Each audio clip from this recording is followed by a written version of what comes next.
이 시간에 먼저 말씀 전에 우리 찬양 한 곡 부르고 말씀 전하겠습니다. 왕이신 나의 하나님 두 번 연속 부르시겠습니다. 두 번째 부르실 때는 오른손을 높이 들고 부르십시다. 왕이신 나의 하나님 내가 주를 높이고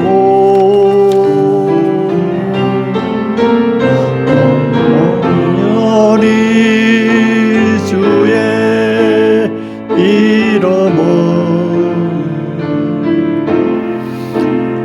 송축하리라.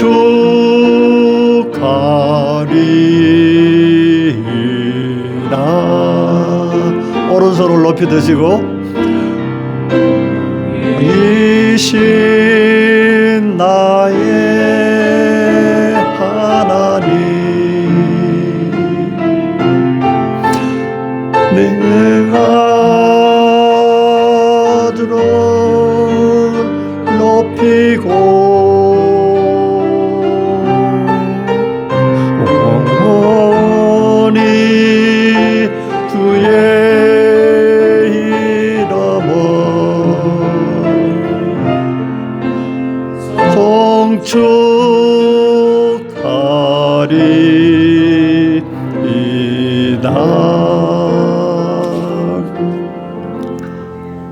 왕이신 나의 하나님 내가 주의 이름을 높이고 주의 이름을 영원히 송축하리이다. 거룩하신 주님, 교회의 머리가 되신 우리 주님, 14년 전에 이곳에 범원교회를 세우시고 이 시간까지 은혜로 인도하여 주심에 감사드립니다. 아버지, 우리 주님 다시 오실 때까지 우리 교회가 하나님 앞에 더 큰 영광 돌리는 귀한 교회가 되게 축복하여 주시옵소서. 예수님 이름으로 기도하옵나이다. 아멘. 오늘 우리 창립 14주년을 맞는 범원 한인교회 설립하여 주신 우리 주님께 감사와 영광을 올려드립니다. 우리 감사의 박수 같이 하십시오.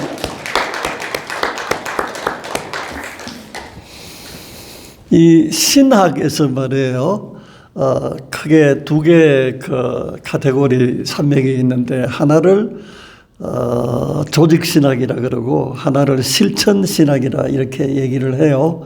그래서 조직신학에는 우리 실제로 신앙에 필요한 모든 이론적인 근거를 다 공부하게 되고 실천적인 부분은 실천신학이라 그럽니다.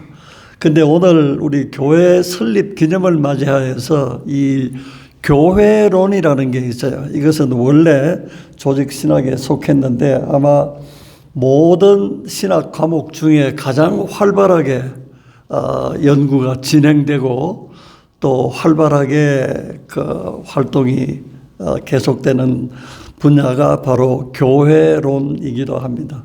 교회론 중에서도 교회가 참 이렇게 분야가 하는 일이 많잖아요. 그 중에서 특히 교회 성장론은 굉장히 다양하게 많은 꽃을 피우고 있습니다.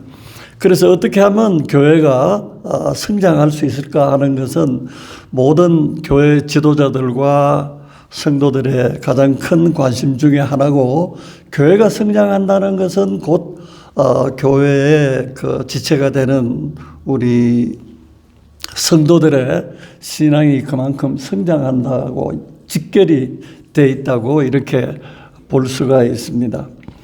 그러면은 이 교회가 오늘날의 교회가 거슬러 올라가면은 성경에서는 어떻게 출발하고 어떻게 교회가 이어지고 있는가 하는 부분을 잠깐 은혜를 나누고자 합니다. 성경을 거슬러 올라가면은 교회의 기원은 출애굽기에서 나왔다고 볼 수가 있어요.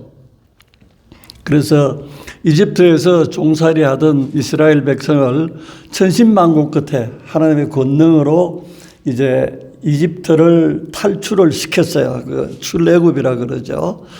그래서 출애굽기는 성경에서 두 번째 책으로 40장까지 있는데 그 중에서 19장까지가 이 애굽을 탈출하는 그 출애굽 과정에 대한 기록이고요. 그 다음에 20장부터 마지막 40장까지 그 절반은 무엇에 관한 기록이냐 하면은 무엇이겠어요? 계명과 성막에 관한 기록입니다. 그래서 출애굽기 후반은 거의 다 성막에 관한 내용으로 가득 차 있고 40장의 마지막 끝나는 부분은 성막이 완성되어서 이제 그 성막과 함께 구름의 인도하심 따라 행진하는 것으로 이제 광야로 나아가는 것으로 출애굽기가 끝난다는 것이에요. 그래서 하나님께서는 이 출애굽한 연약한 이스라엘 백성이 이 험난한 광야를 지나야 될 터인데 거기서 제일 필요한 게 뭐겠는가 생각하셨죠? 그것이 첫 번째는 계명이에요. 하나님의 말씀이고 두 번째는 성막인 것입니다. 그래서 이 성막은 신학적으로 예수 그리스도를 상징하기도 하고 또 교회를 상징하기도 합니다. 그래서 광야로 들어간 이 이스라엘 민족이 그 진을 조금씩 옮기면서 성령의 인도함 따라 가나안으로 진행하게 되는데 그 한 번 옮길 때마다 성막이 그 12지파의 진의 한가운데 있었다는 거예요. 어디를 가든 성막을 중심으로 진을 쳤다는 것입니다. 그래서 우리가 미국 이민 와서 여기도 살아보고 저기도 살아보잖아요. 오늘날에 보면은 우리가 어디를 옮겨서 살지라도 우리 삶의 중심은 성막, 즉 교회가 되어야 된다는 것입니다. 그래서 하나님께서 이 교회를 광야를 지날 때 흔들리지 아니하고 그 중심이 되는 곳으로 지정해서 만들도록 모세에게 지시하신 것입니다. 그래서 이 성막은 신학적으로 예수 그리스도를 상징하기도 하고 교회를 상징하기도 해요. 그래서 우리의 신앙이 교회 중심, 예수 그리스도의 중심으로 살아갈 때에 우리의 믿음은 흔들리지 않고 우리 또 전진할 수 있는 것입니다. 그래서 성막의 기능은 첫 번째로 지금 말씀드린 대로 이 성막을 통해서 하나님께서 내가 너희를 만나겠다는 거예요. 하늘에 계신 하나님이 이 땅에 내려오셔서 우리를 만나 주시겠다는 거예요. 어디서? 성막의 중심이 되는 성소에서 내가 너희를 만나리라. 그래서 오늘 출애굽기 25장 22절에 그렇게 말씀. 내가 거기서 너희를 만나겠고 거기가 어디예요? 하나님이 내려오셔서 너희를 만나겠다는 거예요. 성막의 중심 성소에서 너희를 만나고 그 다음에 거기서 너희에게 행할 일을 말씀을 하시겠다는 거예요. 그래서 성막에 여러 가지 기능이 많이 있겠지만은 제일 두 가지의 큰 기능은 바로 성막은 하나님을 만나는 곳이고 두 번째는 하나님께서 말씀하시는 것입니다. 바꾸어 말하면 오늘날의 교회는 하나님을 만나는 교회가 되어야 된다는 것이에요. 두 번째로 오늘날의 교회는 조금 곧 말씀드리겠지만 하나님의 말씀이 흐르는 교회가 되어야 된다 이렇게 말씀드릴 수가 있습니다. 그래서 이 말씀에 관해서는 하나님께서 미리 천상의 교회, 하늘에 있는 교회를 두 사람을 통해서 미리 계시로 보여주셨단 말이에요. 상당히 그 교회의 모습을 상세하게 보여주시고 기록하고 있습니다. 그 첫 번째는 에스겔이에요. 에스겔 선지자를 통해서 장차 하늘에 세워질 교회를 아주 구체적으로 이렇게 설명을 이제 기록을 하고 있는데 에스겔 성전의 특징은 첫 번째로는 뭐냐 하면은 그 성전이 굉장히 그 하늘의 성전이 얼마나 아름답겠어요? 그 성전이 화려하고 아름다운데 그 큰 특징 중에 첫 번째가 에스겔에게서 보여주신 성전은 제단에서 물이 흘러나오더라는 거예요. 그래서 그 물을 성경책의 마지막 계시록 22장에 그 물은 바로 생명의 강물이라고 말씀하고 있습니다. 그래서 하나님께서 에스겔 선지자를 통해서 보여주신 교회는, 하늘의 교회는 제단에서 생명의 말씀이 흘러나온다는 거예요. 그 물이 처음에는 발목에 차고 나중에 무릎에 허리에 차서 헤엄치지 않으면 건너지 못할 생명의 강이 됐더라. 근데 똑같은 성전을 하나님께서 사도 요한을 통해서 그 커튼을 열고 천국 성전을 보여주신 거예요. 그것이 계시록 22장의 성경의 제일 마지막 장이에요. 그 나와 있는데 에스겔에서 보여준 성전하고 꼭 같습니다.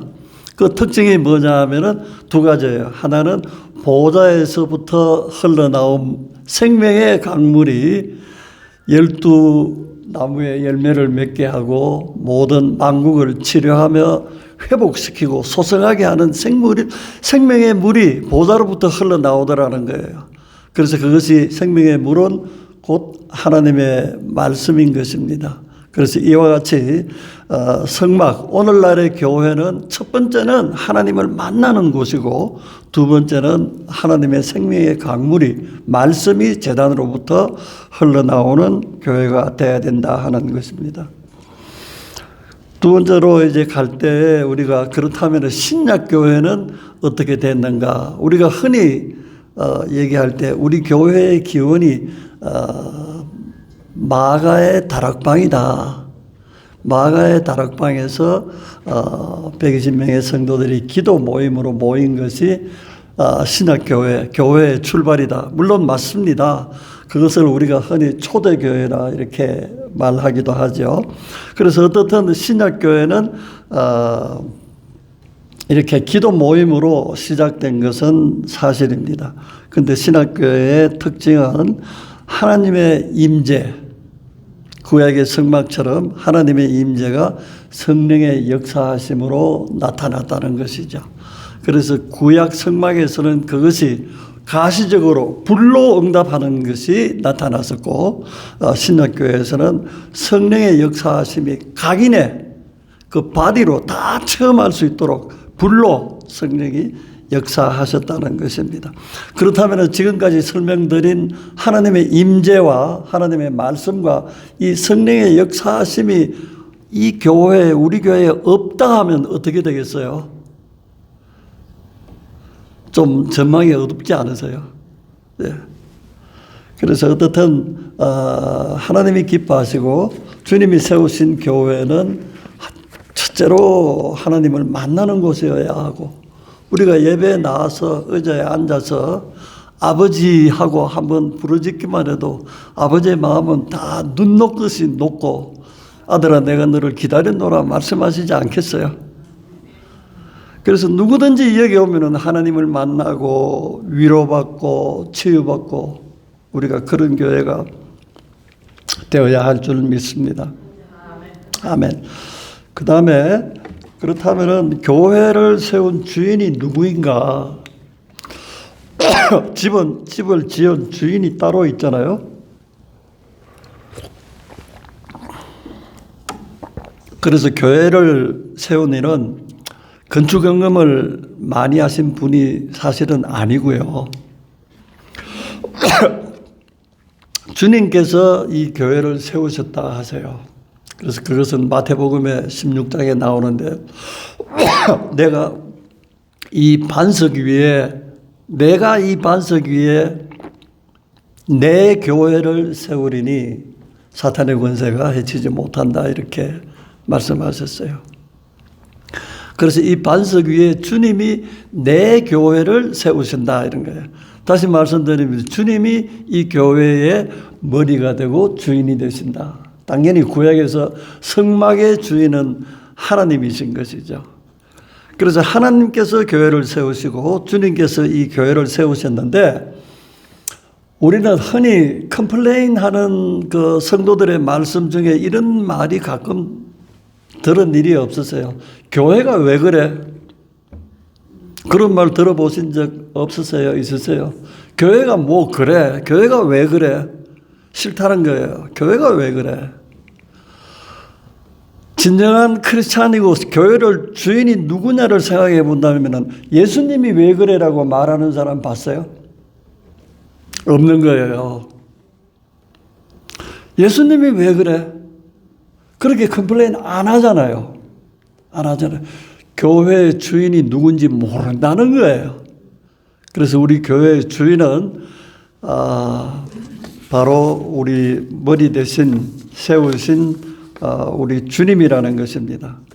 그래서 옛날에는 교회 이름을 아마 그레이 헤어 연세 드신 분들은 다 아실 거예요. 옛날에 교회 그 마을에서 이름이 중앙교회라는 이름이 많고요. 마을마다. 또 제1교회 이런 이름들이 많았죠. 실제로.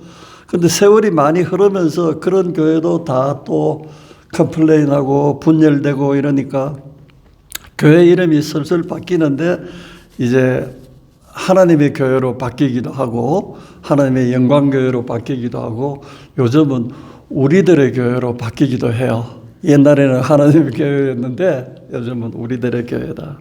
그러나 어떻든 주님의 교회라는 이름이 있습니다. 그런 교회가 실제로 많이 있겠죠. 굉장히 맞는 이름이에요. 우리 주님의 교회예요. 그래서 지금까지 말씀드린 대로 이 주님의 교회, 우리 주님 오실 때까지 이 땅의 교회는 하나님을 만나는 곳이어야 되고 생명의 말씀이 제단으로부터 흘러내리는 교회가 되어야 되고 세 번째는 성령의 역사하심이 각인의 그 바디에 심령에 체험이 되는 그런 교회가 되어야 된다. 이것을 잘 생각해 보면 성도 우리 여러분들이 목회자인 목사님을 위해서 기도해야 될 세 가지 제목이 바로 이거예요. 하나님 아버지, 우리 목사님이 정말로 예배를 통하여서 성도들이 하나님을 만나는 예배의 인도자가 되게 하여 주시옵소서. 우리 하나님께서 목사님을 통하여서 제단에서 흘러나오는 강물이 생명의 강물로 흐르게 하여 주시옵소서. 우리 교회가 예배를 통하여서 예배자의 각자가 성령 하나님을 불로 체험하는 그런 예배가 되게 우리 목사님을 인도하여 주시옵소서. 너무 멋있잖아요. 목사님 이 일을 위해서 꼭 기도하셔야 돼요. 어떤 목회자가 교회 발전을 위해서 고심하지 않고 최선을 다하지 않겠습니까? 그러나 현실은 수많은 교회가 오늘도 문 닫고 명멸하고 또 어려움 가운데 처해져 있는 것은 사실입니다. 그래서 안간힘을 쓰고 있는데 교회가 부흥하지 않는단 말이에요.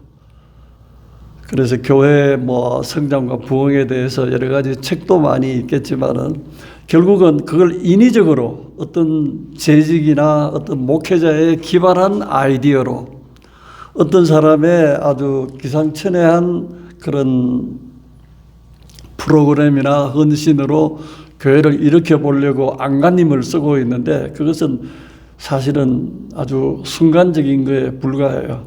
이 교회를 일으키는 유일한 방법은 예수님밖에 없어요. 그래서 우리가 예수님은 교회의 몸이 되시고 교회의 머리가 되시고 우리들은 각 지체인 것입니다. 그래서 에베소서에 이렇게 보면은 이것이 우리에게 많은 도전을 주고 있는데 교회가 친교를 잘해서 분위기가 좋고 그 교회가 부흥하는 교회가 있겠죠.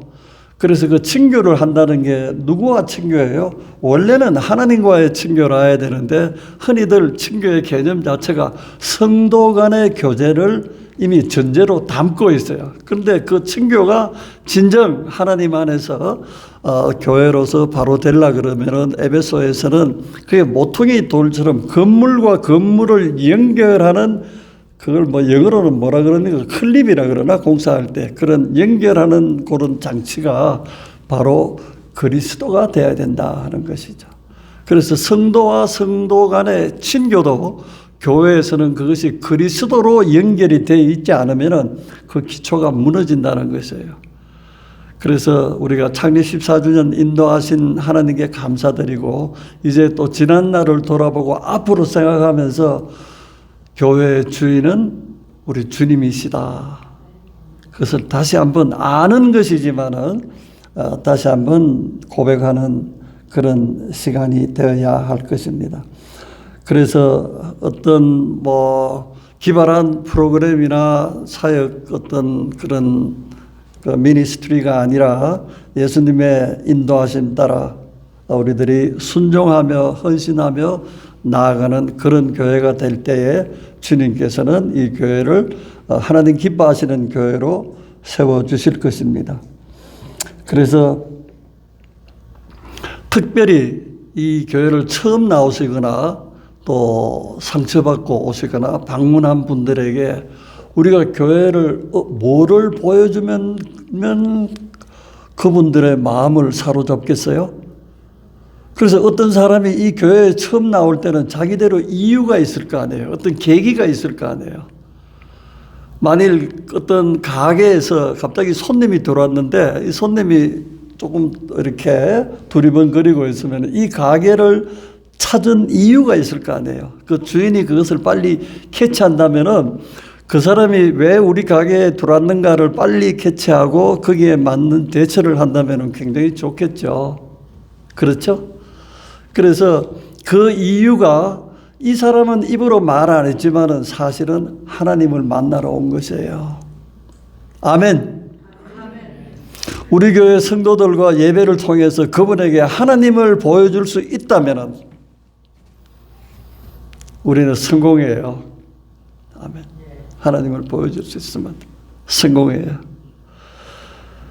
그래서 우리가 이렇게 교회의 주인이 되신 우리 주님을 생각하면서 우리가 헌신하고 우리 교회는 누구에게든지 이곳에 오는 이들에게 하나님을 보여줄 수 있고 주의 말씀이 제단으로부터 생명의 강물로 흐르는 것을 느낄 수 있고 성령의 불같은 역사가 각자에게 체험할 수 있는 그런 교회가 될 때 우리 교회가 이 세상에 가장 아름답고 또 그런 빛과 소금이 되는 그런 교회가 될 줄 믿습니다.